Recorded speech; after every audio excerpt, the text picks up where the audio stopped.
Hello traders, I am Stephen Davis, Senior Market Strategist, RJO Futures, here to talk to you about the grain markets, agriculture this morning. The grain markets are running out of fresh news this week.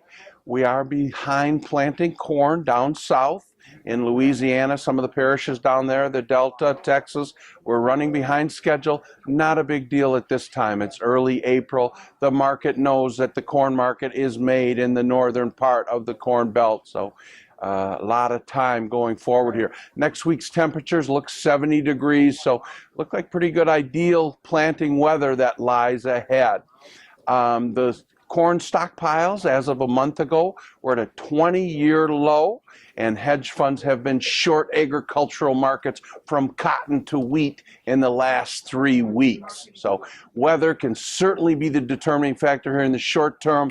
We can rally back to the higher end of trading ranges, or we could sell off, challenge these long positions to get out of their positions and break support on the downside.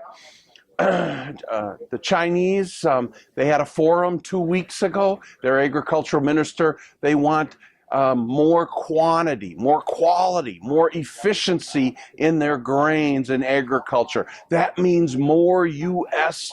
imports, a big boom for us here in the big picture. Oil World out of Hamburg, Germany.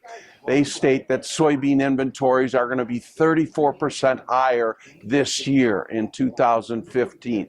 So a lot of grain in the world as we move through this cycle here. And it's hard to say what could turn this around other than some calamity here in weather in North America. The wheat market is in a real critical development stage here. It's dry in the hardwood winter. Kansas and Oklahoma, they are forecast for rains this coming week. And then in the Ohio Valley, where they grow spring wheat, it's very wet. So hot, dry weather scenario, dry, hot weather scenario. The market not really ready to push the panic mode on this weather scenario. Next week, certainly keep an eye on the dollar, keep an eye on crude oil, and weather can be the driving force here. I want to leave you with this. A lot of our clients, they want to learn options, and they're calling us, and these clients, they're not just here in our great country, USA. The whole world is interested in learning options, and the Chicago Board of Trade is shutting down on July 2nd, 2015.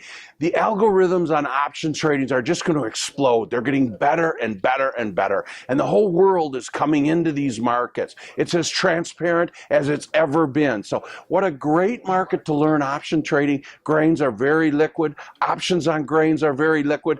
In my opinion, a big boom for commerce trading is these listed exchanges that trade derivatives. And that is what we're talking about. Have a great weekend. Futures and options on futures may involve substantial risk and may not be suitable for all investors.